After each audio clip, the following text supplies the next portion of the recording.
What do you like to do to support your body so you can be a clear channel, so you can Okay. hear the messages, right? Because we all know if Okay.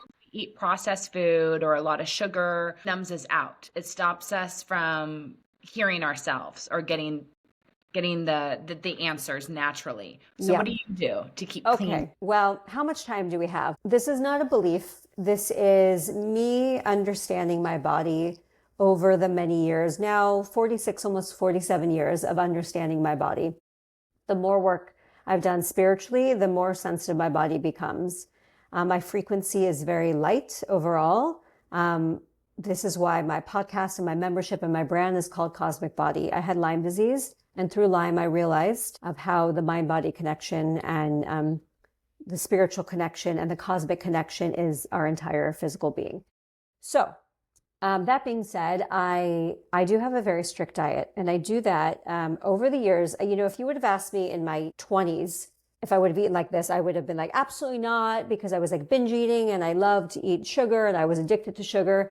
But over the years, as you evolve, you literally can't tolerate that frequency because it's a frequency and it's not a match. Now, I'm not going to sit here and say I don't ever cheat. I do, but my cheat days are still healthier than most because my body can't tolerate it. So I don't personally drink, not because I'm so almighty, but because my body doesn't like it. And I usually break out in welts and I can't get out of bed for days. When I'm in Europe, though, I can have a glass of wine. I also eat bread nonstop in Europe, and I lose weight and lose inflammation, and I come back great. So there's that.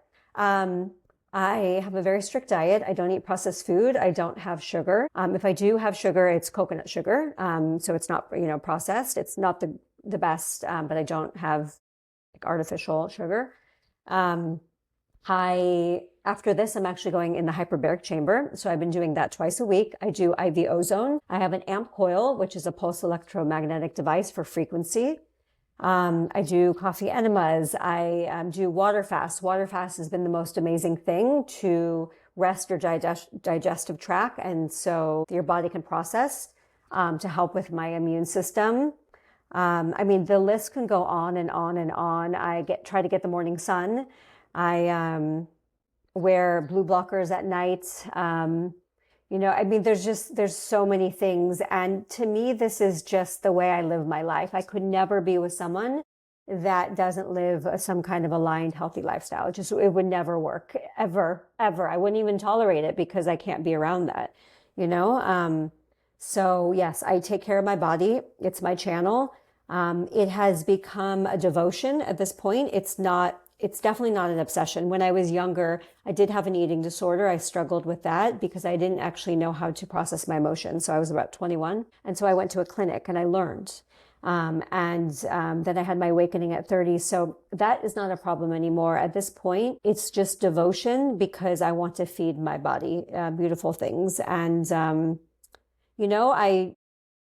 I actually did a DNA test where not about like where you're from, but like your genes and everything.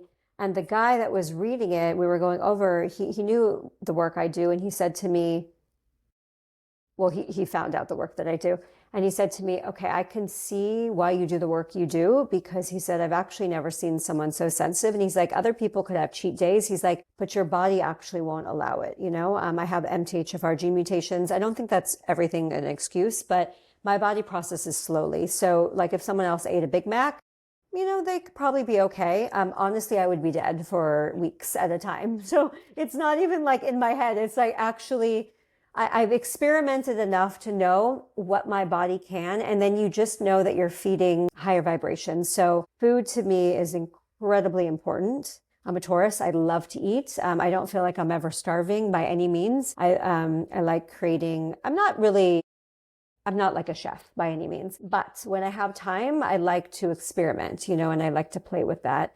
I would love to hire you to cook for me, please, because that's what I would like, because I love food and I know there's so many options out there, even for people that are sensitive. So, we can talk about that for 20 more years, and I know to some people that might feel extreme, everything I said, but what I want people to understand is this didn't happen overnight. This has been a progression. I've learned about myself. I've learned about my soul. I've learned about my body as a vessel for light. I've learned about my body as a cosmic body. I've learned how it's my channel. I've seen how when I ate like shit, how I couldn't even think. When I was sick with Lyme, I couldn't even send an email because I was so much brain fog.